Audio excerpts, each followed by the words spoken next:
Okay, so today I'm going to talk about the M. Night Shyamalan trilogy, the East Rail 177 trilogy, which is his take on the superhero genre.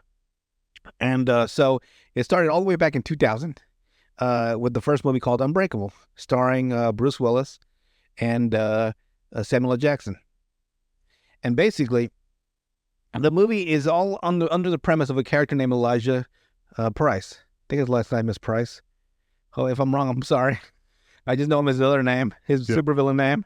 So Elijah Price was born with this. He came out of the womb uh, with two broken legs and two broken arms because he has this disability that makes his bones as brittle as glass, and he has the tamest version of it, type 1. There's type 2 all the way up to 4, and 4s don't last very long. So he said he had like 34 breaks in his life or something, Mhm. and so he's got to be very very careful. He walks around with a limp, and he owns a comic book shop that sells like really high end like comic book art, like the real, like, you know how like the highest bidders and all that, Yeah. the real swanky stuff. It's like the first printing of the Not the metal things that you hang onto your wall. not the fucking like dollar bins, but like the actual like high art. It's like I think he sells like the art that they draw first Yeah. as the concept, because when they draw artwork, they always draw it on a bigger canvas, Mhm. and then they gonna shrink it down for the actual compact size. So he has like the big ones, and he's like, this guy was gonna buy it for his kid, right? Yeah. And Price didn't know that, because he's like, oh, my son's gonna love this. It's like, come again, sir? And he's like, oh, my son, he's 4 years old. I'm getting this for his birthday. I'm sorry, you must confuse this with the fucking Toys R Us. This is art, sir. Get the fuck out of my show. He fucking throws him out because you have to have an appointment to be there. So anyway, he has this theory that if there's one of him at one end of the evolutionary spectrum, being so weak, so easy to illness, so easy to break, there must be somebody on the other end that is unbreakable. Someone that doesn't get sick, someone that doesn't get hurt, someone that doesn't get ill. I already said sick, but just someone that's not him. Mhm. Like it does, like that's just, it formulates in his fucking mind forever. Like this, because he has to know that this is like believable. Because like I guess it would make sense. Like if there's one on one end, there has to be one on the other end, Right. evolutionary wise. I think. I guess evolution doesn't really work that way, does it? It like branches and mutates, like a fucking tree. Generally, yeah, but like usually the weaker ones are the ones that die. Like the limbs break off. Yeah. So I guess evolution is like a tree. We go up, we have various branches, but the main set is the main gene pool is the tree, Mm-hmm. the trunk, the separate And mutation. you have oddities on the ends. Right, and Yeah. then like the ones that are the strongest continue on with the tree. The ones that are not die away. Mhm. That might not be the best analogy. It was a tree, because that would mean that we're all one shaft up. We're all shaft. I mean, we're all fucking inbred. That's what it sounds like. Fucking looping ass tree. The branches come back. No, it's not House of the Dragon. So Lord.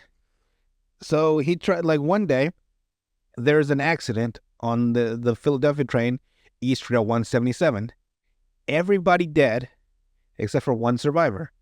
And not only is he the survivor, he is completely unhurt. The only other survivor, and they did this really well in the movie, they put him at the end in the background of the hospital where they triaged everybody. Mhm. And the other survivor was in front of the frame, like a little bit like fuzzy, so he wasn't in the main he wasn't the main focus. The main focus is the main character David Dunn talking to the doctor. He's like, because the doctor's asking him all these questions, like, did you stand up in the train? Did you go to the bathroom? Did you do this? Did you do that? And he's like, why are you asking me all these questions? Well, because as of right now, there's only 2 survivors on this train. The man over there, and he points to the guy over there, and the man's fucking bleeding now. You can see like blood starting to cover the things. Fucking head is caved in. It's PG-13, so he's just Yeah. telling you what's happened to him. You don't see any of it. And you, who's completely unhurt, there's not a scratch on you, not a bruise, and nothing. And like the doctor's like, God dang medical miracle. And so David Dunn, so Elijah realizes that David Dunn is that other one. Mhm. And he invites David Dunn to he's called Limited Editions, his comic book shop. And he tried to convince him that he is a superhero, that comic books and hieroglyphics and all that was an actual history of a time where people of extraordinary powers really existed. That even though like stuff like that get exaggerated in comic books all the time, but there was like a grain of truth back in the day, like someone that could maybe dive deeper than a normal person, or could I don't know, jump higher, or just be stronger, just something like beyond normal. Kind of like saying that myths actually had that truth to It's them. like a tiny piece that was true that was exaggerated, because as all stories they get exaggerated to be sound more entertaining. Mhm. So he tried to convince David Dunn that he's the one, and he tried to give David Dunn all these theories. And now at the time, David Dunn is having his marriage is falling apart. He was in New York to look to get another job as a security guard. His son and him are like sleeping on the same bed, because the wife is like, they're sleeping in separate rooms, but they only have that many rooms. Mhm. And so his life is in shambles, and it's like his life, he doesn't know what he's wanting to do with his life. Like he's kind of like at a crossroads. And Elijah's like, so what do you do, David? Right before David leaves, he's like, I'm a security guard. And that's another tick in his box. Like, oh, of all the things you could be doing, David, all these millions of jobs, you decided to do a job where you protect people. And he's like, it's just my job, blah, blah, blah. And so he keeps trying to prove to David that he is the guy, that he's a superhero, that so he's trying to keep ticking all these boxes. And David does have, aside from, so David basically has, he's unbreakable. Like he does not get hurt, which makes me wonder about his, like, how he got his flu shots and stuff, like his vaccination shots. How the fucking pierce that motherfucker in? And logically, I always do that. Yeah. Actually, I shouldn't do that. I should just enjoy, like, the suspension of disbelief. But like, hey, well, how do you get fucking, his vaccination shots? They couldn't break through the fucking skin. Unvaccinated, it's fine. I guess he is. He came out fine. So he has this actual ability beyond just beyond endurance and strength. Because I don't think he's that fit. Like he fucking probably gets tired running. Like, damn, I'm exhausted. I know he's got strength and super strength, or enhanced strength, not super, enhanced strength, and like actual like superhuman durability. Because he didn't take a scratch from that train. That train would have killed anybody. If I remember that movie from Spider-Man Far From Home, he gets hit by that fucking bullet train. Shit almost fucking kills him. So he has this ability. It's like a psychic, like, I don't know how to explain it. Like, if he bumps into a person, he has a physical contact with them, he gets an image from them if they've ever done something bad, like actually bad. Like during the walk around the because he works at a stadium as a security guard, he bumps into this lady, and he realized that his lady beats the shit out of her son. I'm like, God dang. You get a quick flash of her like, shut the fuck up, Timmy. Bah, bah. And then he keeps walking, and he bumps into this guy, and he gets this image of like you don't see what the image is. He just turns around and looks at the guy, looks back, and he tells the other security guards to start doing pat downs before they go in. And Elijah Price is like, well, what did you do that for? He's like, sometimes guys like to carry during the game, and with the alcohol, guns and alcohol aren't the best mix. Yeah. And he tried to like get him to elaborate a little bit more. He's like, I don't know, I saw like it's like a silver gun with a black grip. It's just a quick image.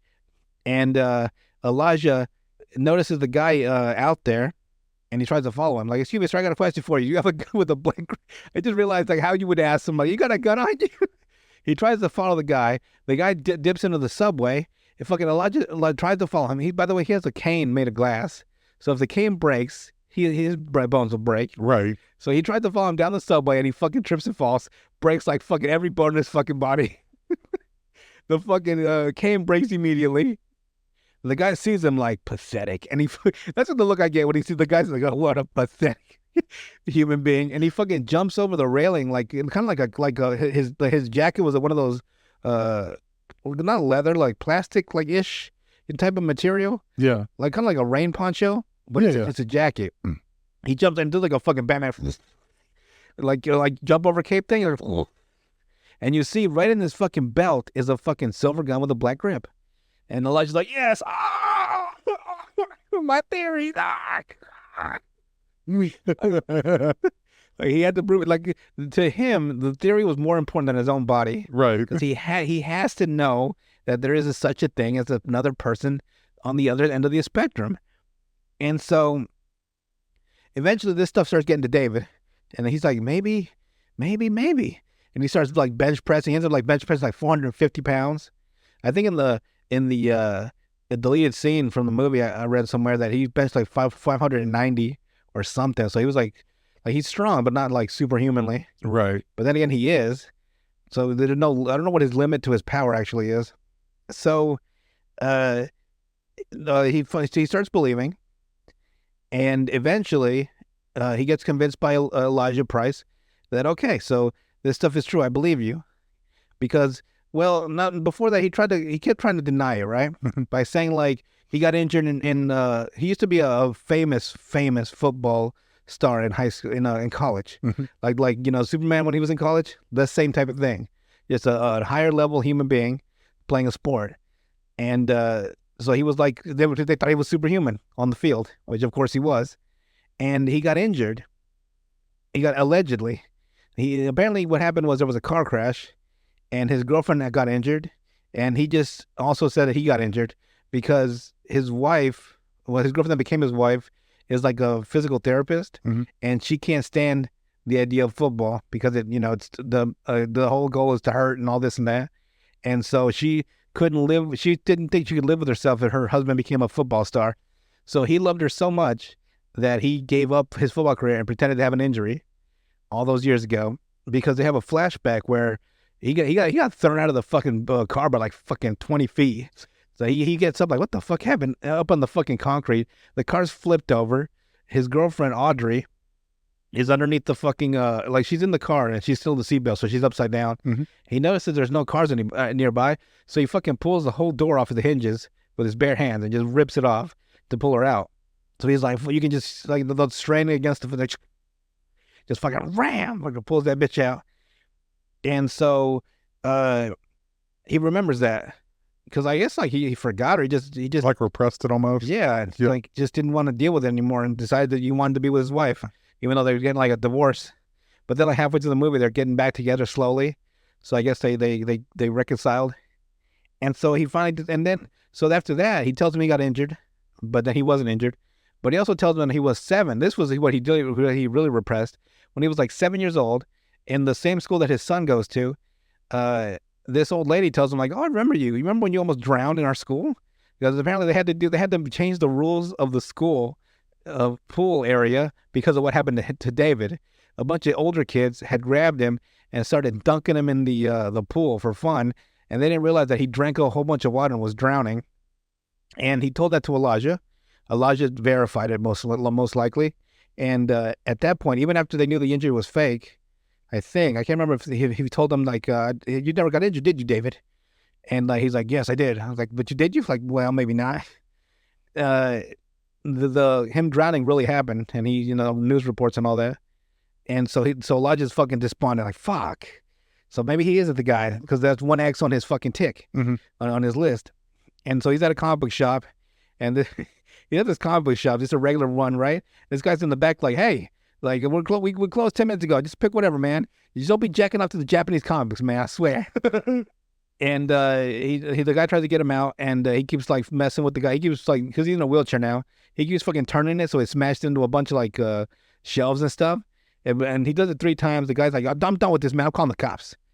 And so when he leaves, he notices a comic book on his lap that fell down from the rack.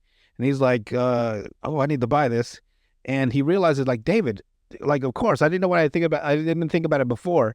You drowning, it must be your weakness.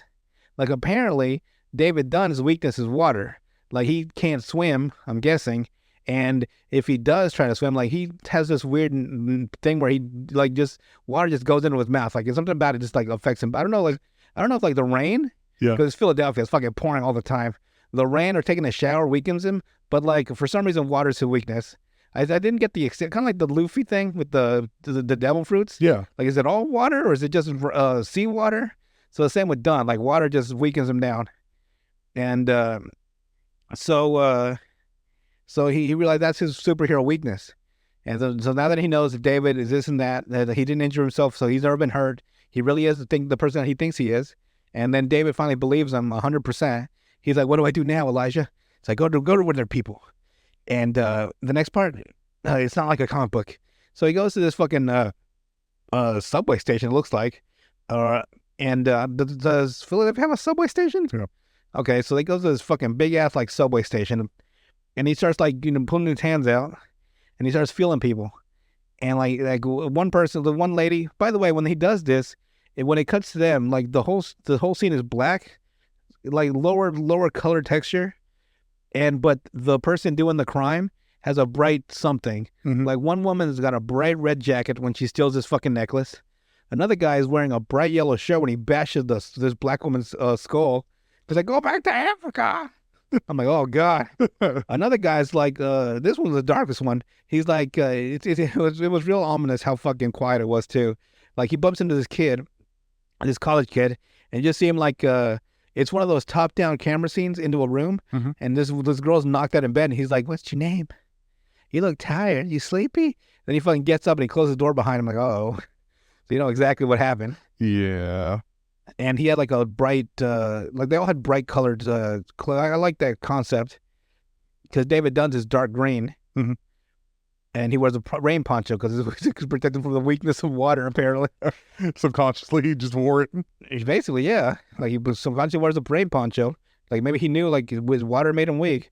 He must hate showers, or he must fucking shower with sand or some shit. I don't know. You ever seen like when they bathe with sand? It's weird. I guess it works. I don't know. And so he bumps into this fucking unit of a man. Like looked like he was 6'5", and like the worst. Like apparently, like it depends on like how he also feels how new or recent the crime was. Mhm. And this is the most recent one. This guy just came up to this fucking criminal came up to this guy's house in suburbia. He's like, "I liked your house." The guy's like, "What?" Like, "I want to live in your house."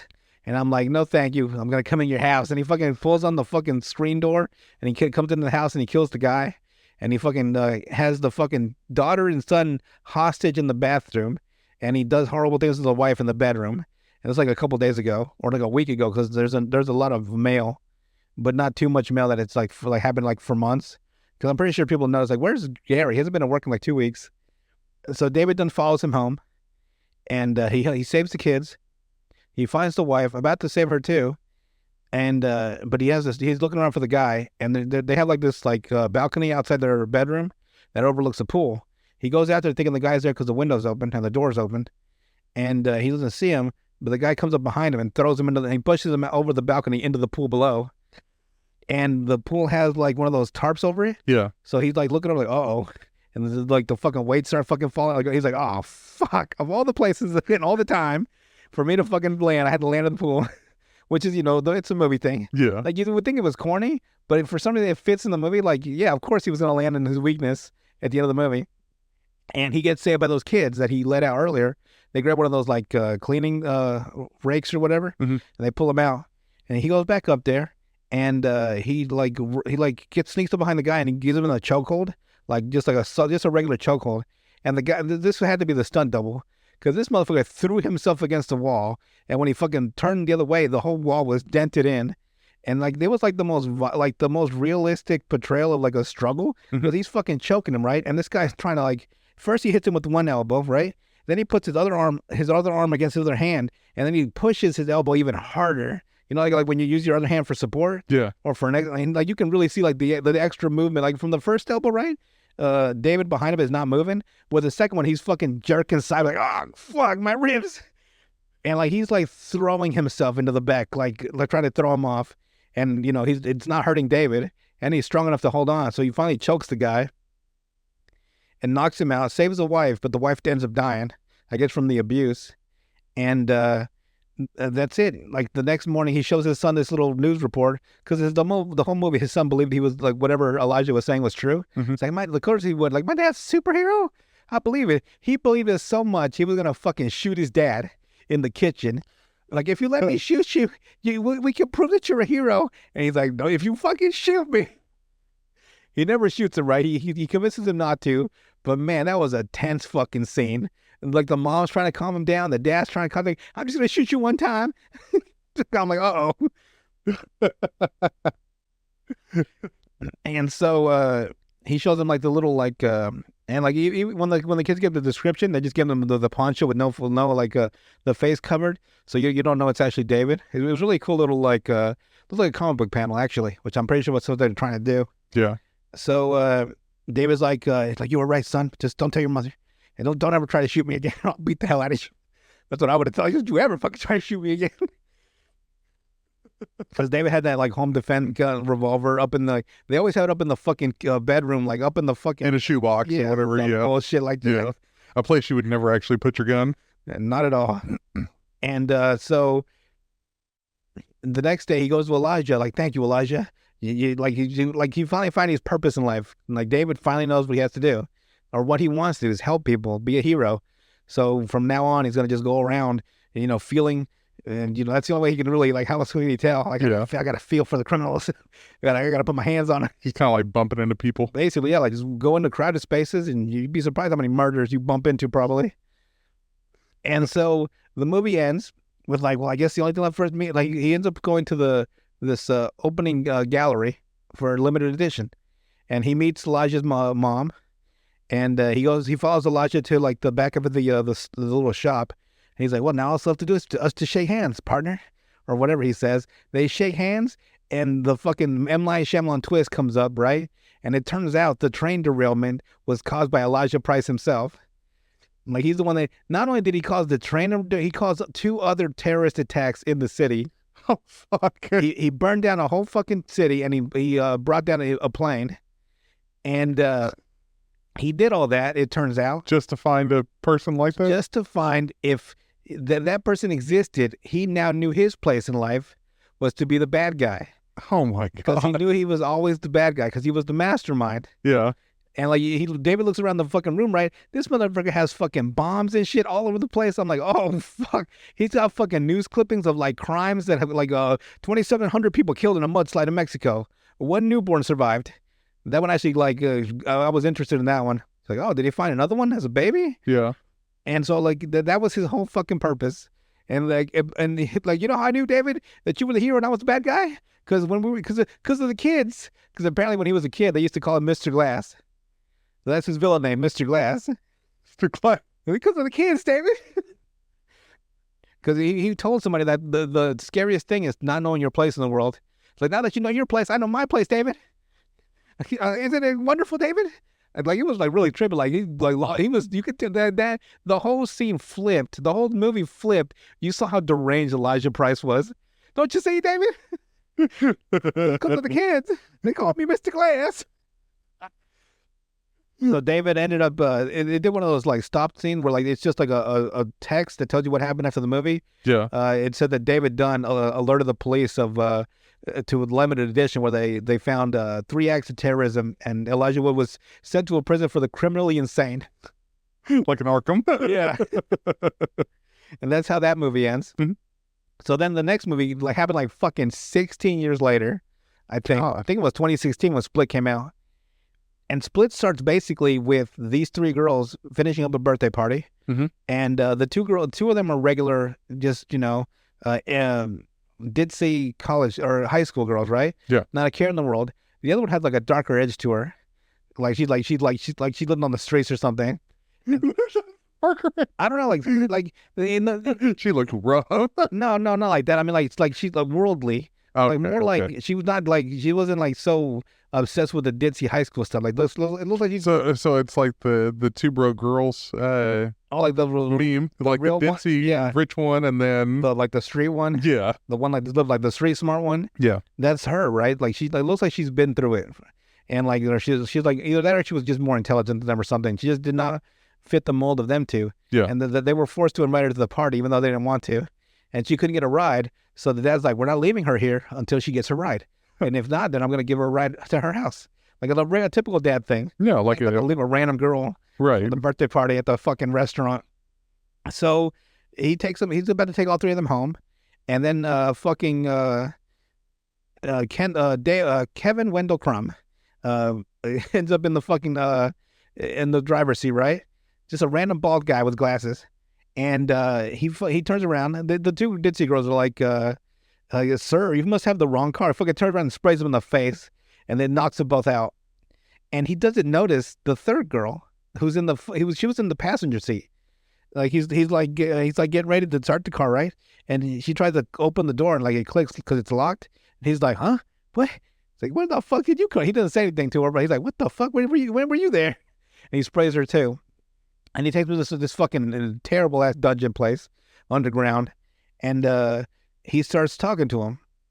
And throughout the movie, they realize that there's something mentally wrong with him, and it turns out he has 23 very distinct personalities. One of them is named Dennis, who's highly meticulous and like a perfectionist. Nothing can ever be out of place, wrong. Everything needs to be clean. He has color-coded fucking bottles for the ceramics and for the floor. They're color-coded, and the rags do not mix these up.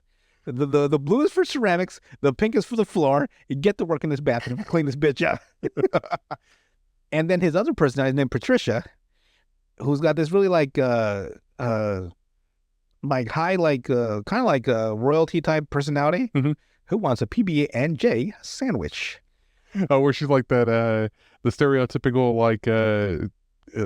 like hoity-toity type character. Yeah. And Dennis has a fondness for having young girls dance naked for him. When I say young, I mean young. Oh. Yes. So he's like, oh. Then there's another one named Hedwig, who's 9 years old. They're all played by the same actor, James McAvoy. To this day, his best role for me, because he plays all these characters so fucking perfectly. So my name is Dennis. And they're like, my name is Patricia. Like, I am Hedwig. And that they're all waiting for somebody called the Beast. It is this supernatural, superhuman entity that always arrives on train. And they're called, the three of them are called the Horde. And all 23 personalities, they get a portion of the light, which means they get to be in the body. They're all basically, in his mind, they're all around, they're all sitting in a circle in chairs. In the middle is the light. It turns out that Hedwig, the 9-year-old, is able to steal the light from from Barry, who was the leader of the entire 23 people. He's like, I think he's gay. He's like a fashion designer. He's like a super extroverted. And so he was the leader for the longest time. The original person is Kevin. And the reason all these people, all these personalities popped up was because when Kevin was a kid, his mother severely abused him. Like she would just beat the hell out of him. That's where Dennis came from. Him being so meticulous and neat and tidy was the consequence of him. Like if anything was out of place, his mom would beat the hell out of him. So he was. I'm assuming he was the first personality. If he kept everything perfect and clean, his mom would take no notice of him. So Barry or Dennis was there to protect Kevin. They were all something to protect Kevin in a way, and so for whatever reason, these three got into their head, Hedwig, Patricia, and Dennis, that the entity of the Beast was going to liberate all of them and show the world that the broken, which is people that have been traumatized or abused, are the purest form of humanity.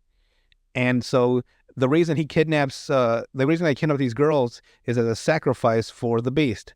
He likes to eat the impure people that have never suffered in their life, which he thinks is like the high school girls, just ditzy high school girls. Yeah.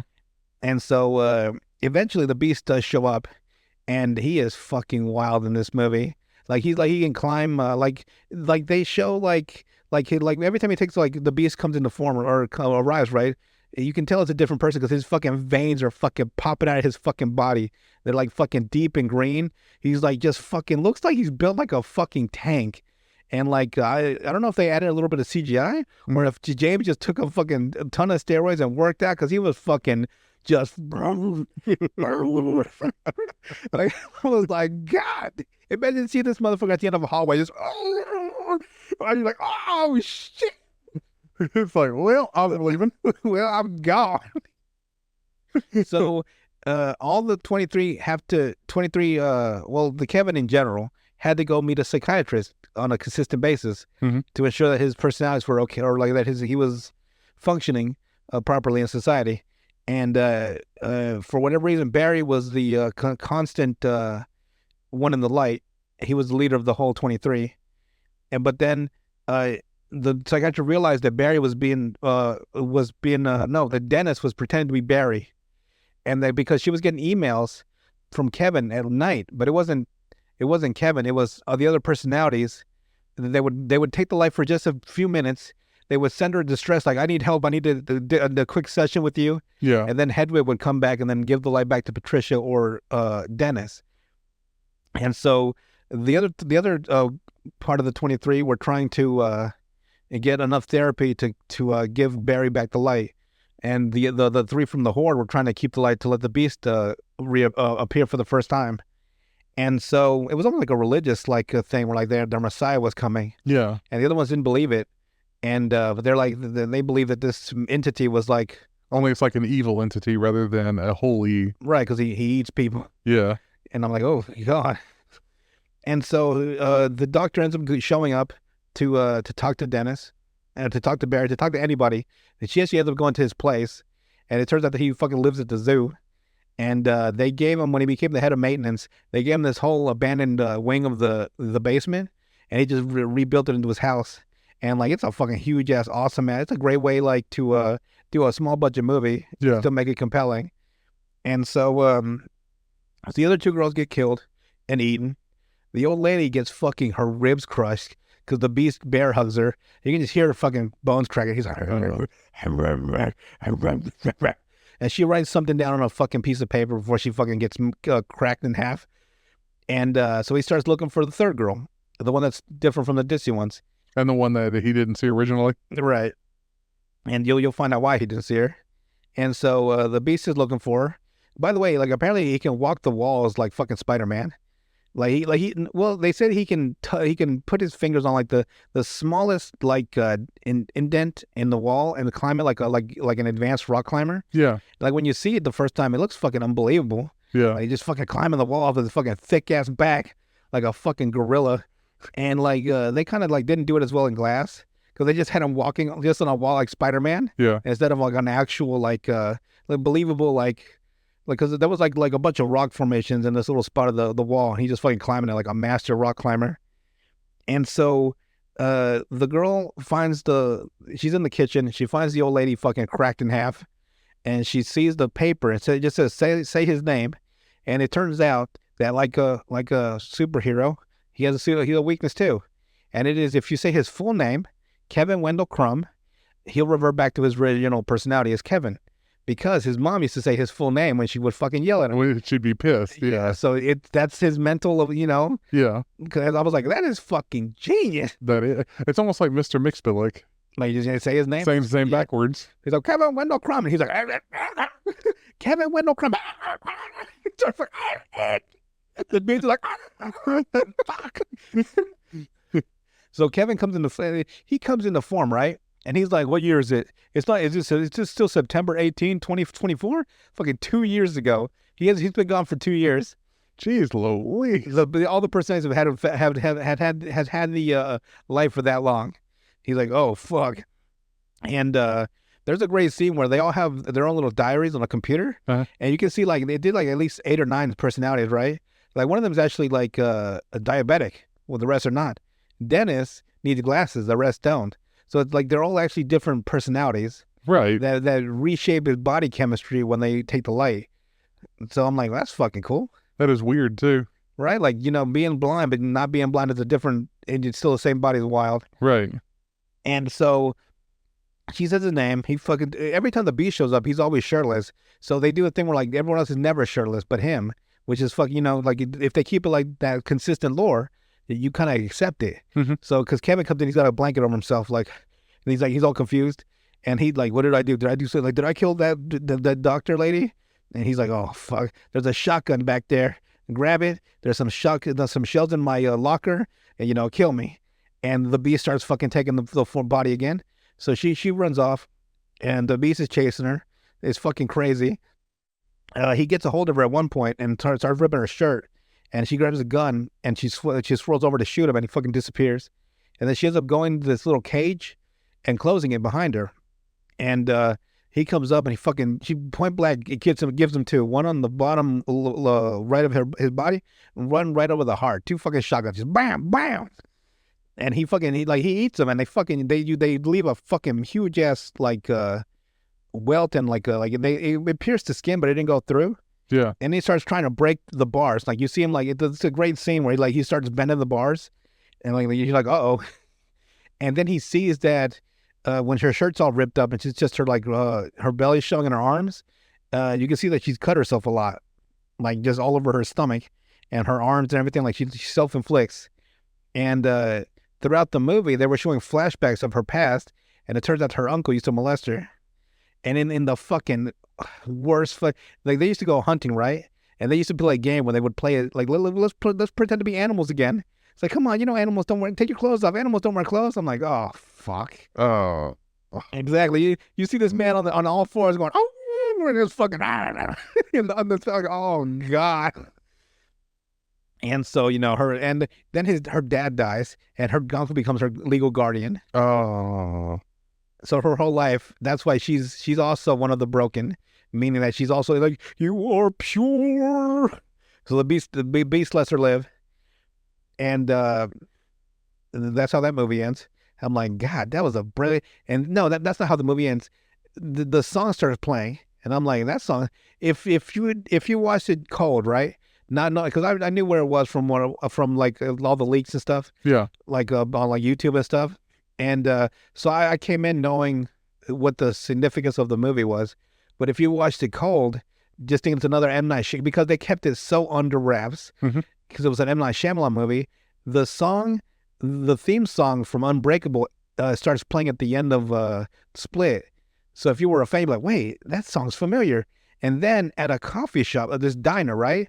Everyone's watching it on the news, and then they're calling them the Horde, like a serial killer that eats people, like all over the news, right? And like this is like, whoa, that sounds like that one guy from like what 16 years ago. They used to that did those terrorist attacks. And then it pans over to David Dunn, because she's like, what was his name? He's like, Mr. Glass. And she's like, oh, yeah. And I'm like, you're supposed to be like, oh, my fucking, because you would be like, oh, my fucking God. Like, David Dunn's back after 16 years. And so we transition over 2 weeks later in the movie of Glass, which was like a couple years later or a year later. They released it, but within the continuity of the movie, it's 2 weeks after Split. And so David Dunn is looking, because it's all in Philadelphia. David Dunn's looking for the Horde, who's kidnapped 4 cheerleaders, and they're going to do the same thing. He's already done it twice before. So that means like he did it in the first movie, Split, and he did the ritual again, eating innocent people in between the 2 movies. And now he's going to do it a 3rd time. And David Dunn's looking for him. At this point, David Dunn owns his own security company, like this little like security shop, where they sell like cameras and stuff and security systems. His son works for him. He's older now, and like his son's the kid in the chair, the whiz, with all the information, with the earpiece. Yeah. Let me help you, Dad. And you ain't trying to shoot him no more. I know, like they've been like when you first see David Dunn, right? He follows this guy home because they would go around punching people in the face and uploading it on YouTube. Doing like Superman punches, just hitting innocent people, right? Yeah. So David Dunn goes in there and to have him arrested, or he's funny because he throws him across the fucking wall. Like I like how they show like superpower in here, like it feels realistic. Like the guys, David Dunn breaks into the house, he turns the lights off. The 2 guys are like, what the fuck? The big guy that knocks people out gets up, all tough, and he walks around like Superman punch him, Darren. And that's what he tells, like Superman punch him, Darren. So he goes around the corner, and they start struggling, right? And they go out of frame. And so we're supposed to be the wimpy guy that videotapes the punching. From his angle, we're watching your friend, who's like fucking 6'3", like probably 200 pounds, get thrown into frame, backing up against the wall sideways. And then like David Dunn walks into frame wearing his poncho, right? He's like, oh shit, you're the guy, aren't you? Then David Dunn turns the lights off, completely dark. Because now it's been 16 years since he's been doing this. So he's called the Overseer. And you to call him Tiptoe Man or something. Like, I don't want to, don't you ever say that name again. Tiptoe Man. I don't know what the random superhero names. So the Overseer stuck. And so now he's looking for, he doesn't know that Kevin is also superhuman. And he's only superhuman in the beast form. It's kind of like the Hulk. But not like the Hulk, because if Bruce Banner got hurt, in his human form, he would burst into the Hulk, Yeah. right? Like he wouldn't get hurt. But if you hurt Kevin as a normal human, he would die. But as the Beast, he would be almost indestructible. Well, not indestructible because he took those bullets. And you actually see like the scar over his chest where it's healing. Like it's a circle with a line across where he got cut. Mhm. So he I guess he healed from 2 bullet wounds in 2 weeks, which is fucking extraordinary. And so he's gonna eat these cheerleaders. David then finds him, and they get into a fight. And and uh, Kevin tried to do the fucking bear hug on it because he has this fucking signature attack where he comes up from behind and does a bear hug, which is like once he gets you, like with that amount of power and strength, like you're pretty much fucked up. He's gonna crack your fucking ribs in half. But it's not hurting David. It's just like they're physically struggling equally.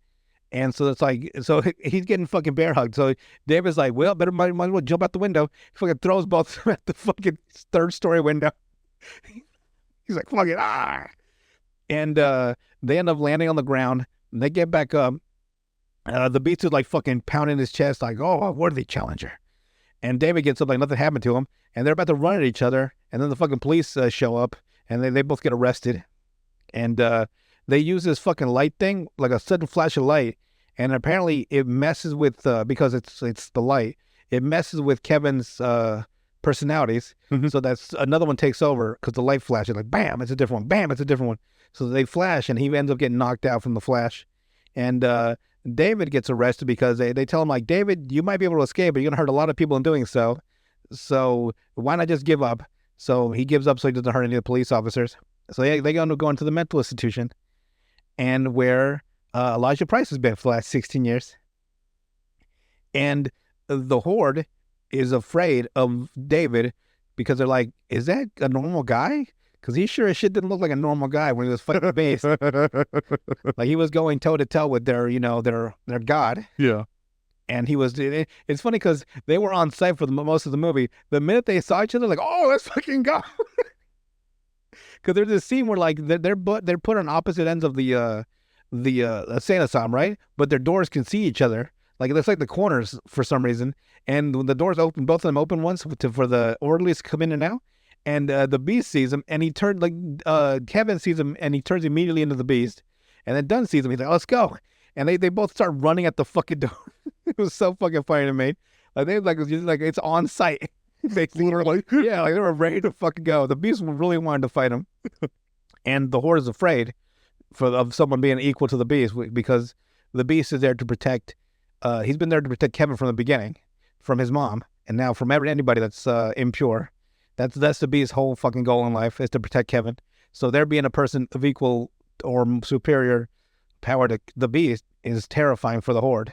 So we can't protect Kevin if there's a guy that can beat his ass. Or if the guy they beat the Beast's ass. Yeah. So anyway, so this woman, this psychiatrist, has 3 days to convince all them that all this stuff that they believe is a psychosis. That all this stuff that it's all in their mind. It's not true. You're not superpowered. They need all this can be explained. This and that. And it doesn't really. I had a part where I'm like, I don't really believe you. If this stuff isn't true, why did you put David in a steel door behind a steel door? Not only that, but you made it to where there's a 15,000 gallon tank connected to his room that if he tried to escape, he was sprayed with water. So what's the point? Like if the powers weren't true, right? Well, why would you worry about the water? Right. You would be feeding into a psychosis of his weakness. Like if he believes that that's part of his super weakness, he would, you know what I mean? Yeah. So I'm like, why would you put the one thing that he thinks is his weakness in there to stop him? Like it's like fucking all these high powered fucking nozzles all over his fucking room. And if he tries to do anything, he'll get the shit sprayed out of him. So I'm like, that just does it on from a psychological point, or from like a psychiatrist point. I wouldn't feed into his psychosis. That would just make it worse. Right. Like I said, because that means I believe that he has that ability. That's why I made the fail safe. So that was their first stupid mistake. Yeah. To me anyway, but I'm sure they didn't have any choice I guess for the movie it had to make sense. Because they needed the tank actually for the movie to work toward the end. I guess they got to use the pool somehow, but I guess not logistically. Like I'm thinking it from a screenwriter type thing. Yeah. So anyway, this lady's trying to convince them that they're all normal, but they're not. So throughout the whole time, because this is now called the movie called Glass. Yeah, so we went from Unbreakable, the first. The second was called Split. This was called Glass. So throughout this whole movie, Elijah has all these tricks, these things that he's trying to do because he's trying to get David and Kevin to have a final confrontation. He's the mastermind. David Dunn's the superhero, and him being the mastermind, there's always a henchman supervillain that fights the hero physically, Mhm. while the mastermind fights him intellectually. So him and Kevin team up. They escape. They allow David to escape. They're told they're going to go to this Osaka Tower building in front of all these millions of people because it's the grand opening. Yeah. And they should fight there to show the world that they're real. Mhm. And so David has his powers. The Beast has his, and the Glass is able to have like hyper intelligence, like superhuman intelligence is his power because he's also a I guess superhuman. Mhm. And so he plans all this out. And he tricks everyone to think that they're going to the Osaka building, Right. and they end up going outside into the parking lot. Well, they all end up escaping, and they have this fight with the police. They have the fight between David and the Beast. This awesome fight against a fucking van that just seemed realistic. Where David tried to punch him, and like he's punching like holes into the fucking van from how hard he's trying to punch the Beast, and you have the Beast who's like fucking like running on all fours, like a fucking leopard. And you have him like David was actually winning the fight because he was knocking him up against the van, and you can see the Beast like, oh fuck, I'm getting knocked the fuck out. And Mr. Glass tells him, hey, throw him into that water tank. It's the weakness is the water is his one weakness. So he fucking picks him up and fucking throws him into the fucking tank. And of course, the Beast dives in there to fucking drown him. Right? David starts smashing against the glass, or not glass, but it's like plastic, that hard plastic. Oh, like plexiglass. Well, no, it wasn't glass. It was just plastic, but the type of glass for like a tank, a water tank. Okay. Yeah. So he but not not like malleable. Well, it's like that hard plastic. Yeah. So he breaks it. They pour out. David's weak from the fucking water. The Beast is like, we'll finish that in Osaka.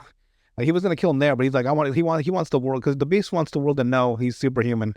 But because all those attacks he did earlier, there was not a lot of coverage. If he does it at the fucking opening of the Osaka Tower in front of hundreds of cameras, they'll have to believe him. You can't deny it. Yeah, Yeah. like, oh, we'll settle this.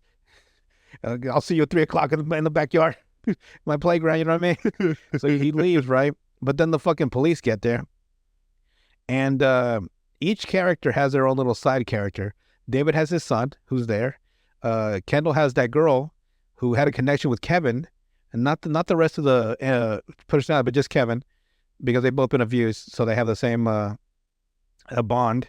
And Elijah has his mom there. And Elijah's still in the wheelchair from the break from when he fell out down the stairs 16 years ago.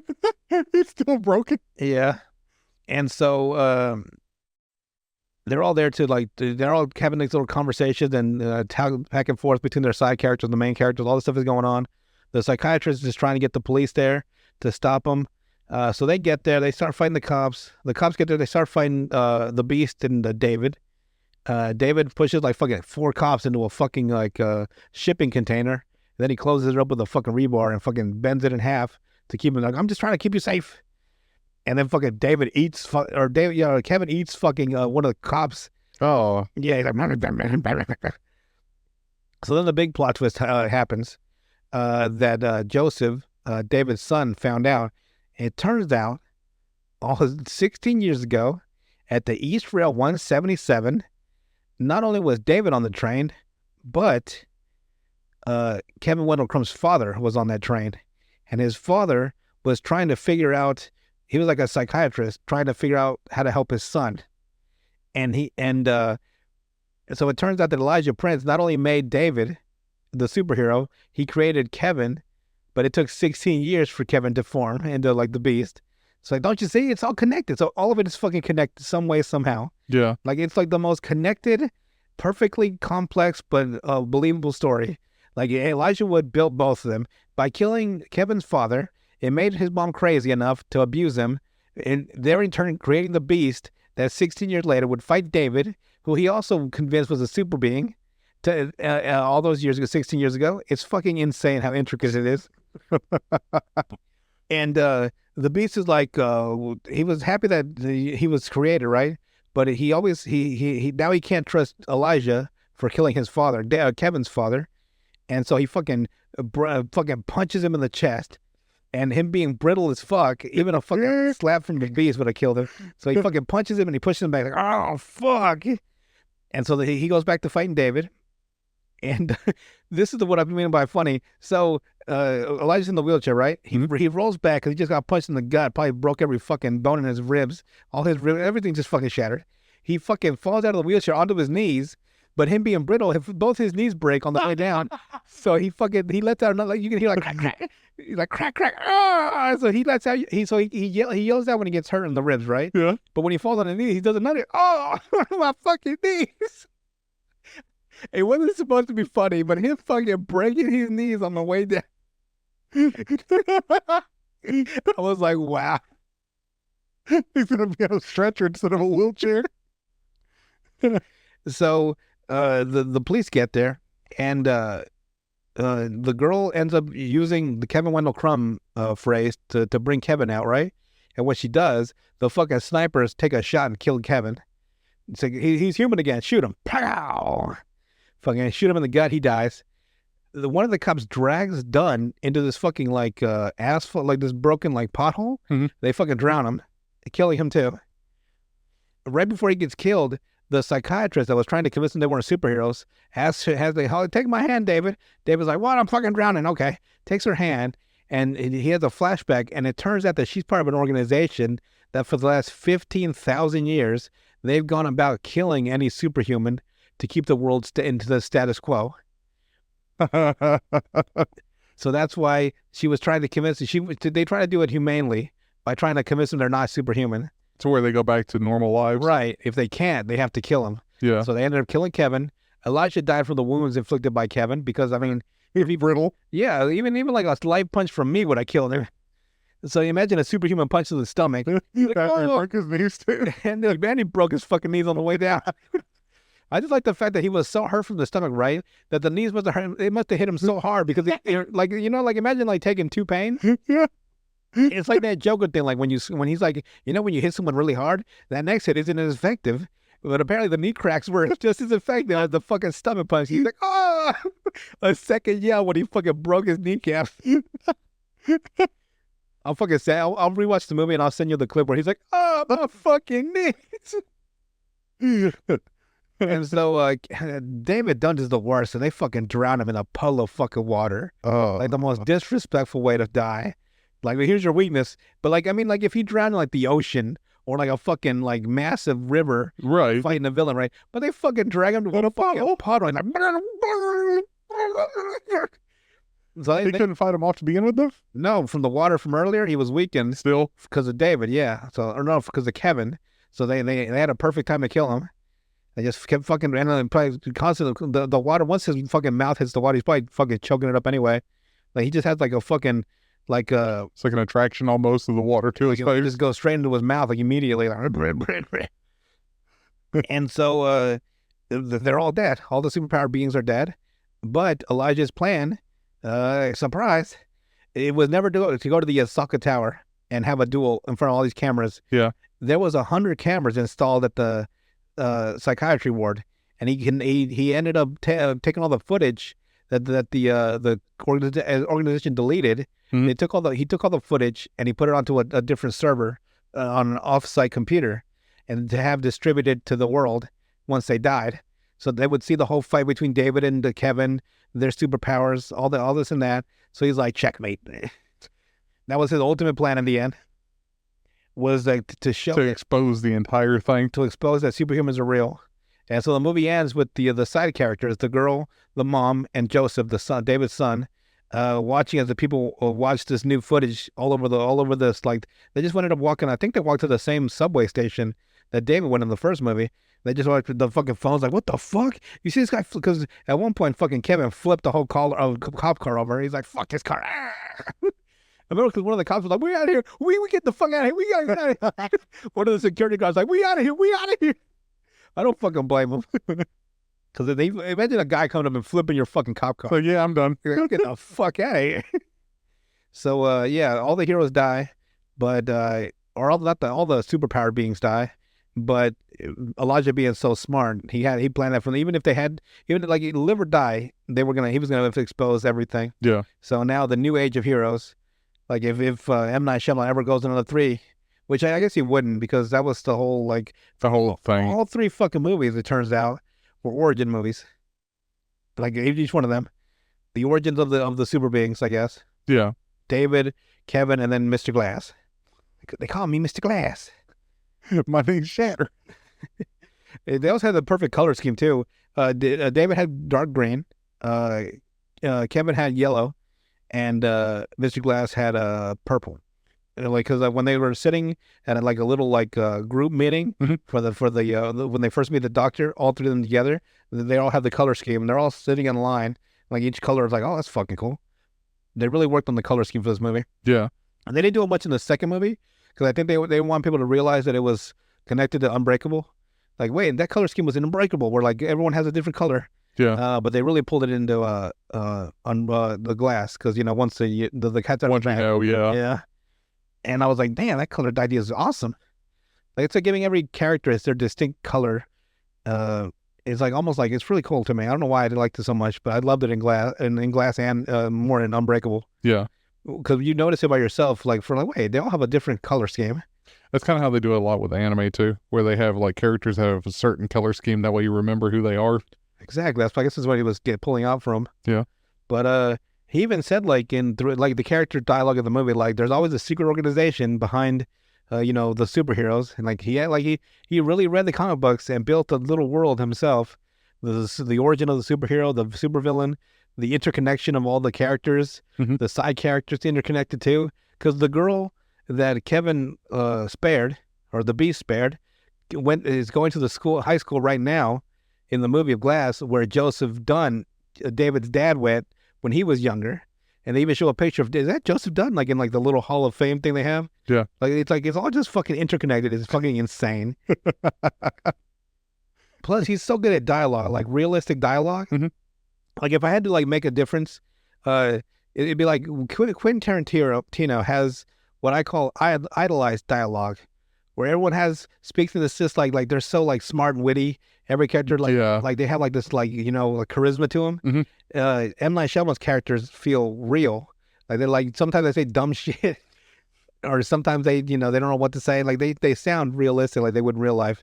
Where Quentin's characters sound idealized. Yeah. How I would want to sound. But like, what you think of like after you like give it fucking some thought, like that in the shower, like that'll show when you say something fucking witty. So yeah, that's how if I had to like compare them, the real to the idealized. right? Neither of them are bad; they're both good in their own way. Right. But man, and plus M. Night Shyamalan's in all three movies.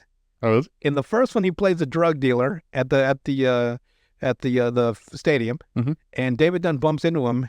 But when he bumped into him, you realize that he has a different shirt on because he pulled up some drugs out from the trash bin in the bathroom, like a thing of weed.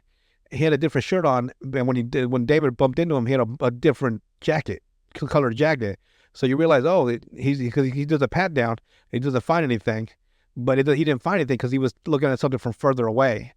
Something happened before, and because he had like a yellow blue jacket in that scene. Yeah. And then the flashback scene, but just a regular blue jacket. And so it makes you realize, like, because David hasn't fully realized that it was a different time frame. Like he's thinking, like maybe he did it just now.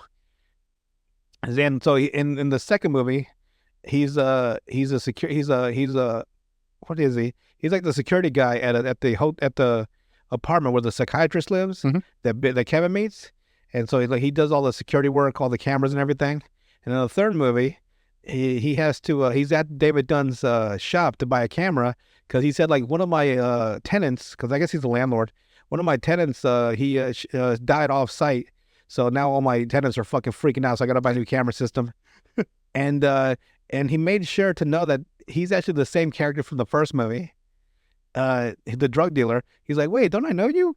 So yeah, you used to work at the stadium. I used to run with some shady people back then. I turned my life around with positive thinking. So it's the same person. Because he went from a drug dealer to a security guy to like a landlord. So the guy changed my life around with positive thinking. Like when M. Night Shyamalan does it, He does it well. Fucking phenomenal. Man. I'm gonna have to go back and watch them now. He's real. 177. Unbreakable and Split on Max. No, Unbreakable is on Max. Split is on Hulu, and Netflix has Glass until 31st of July. It's like Hey man, I gotta do what I gotta do commitment. to the bit. That is it for the East Rail 177.